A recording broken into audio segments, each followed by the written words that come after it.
number 2. In the 18th century, there was something that spread across Europe and eventually made its way to America called puerperal fever, also known as the Black Death of childbed.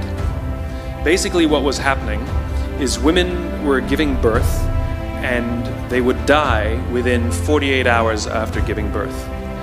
This Black Death of childbirth was the ravage of Europe, and it got worse and worse and worse over the course of over a century.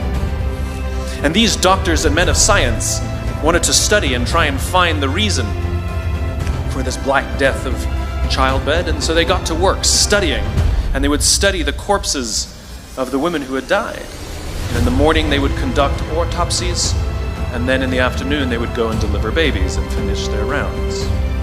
And it wasn't until somewhere in the mid-1800s that Dr. Oliver Wendell Holmes realized that all of these doctors who were conducting autopsies in the morning weren't washing their hands before they delivered babies in the afternoon.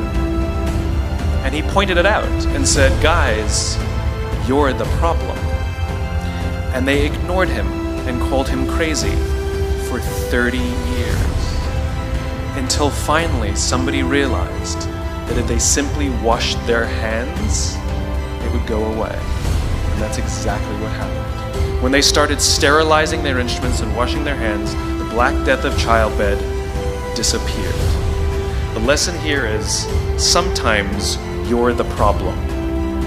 Take accountability for your actions. You can take all the credit in the world for the things that you do right, as long as you also take responsibility for the things you do wrong. It must be a balanced equation. You don't get it one way and not the other. You get to take credit when you also take accountability.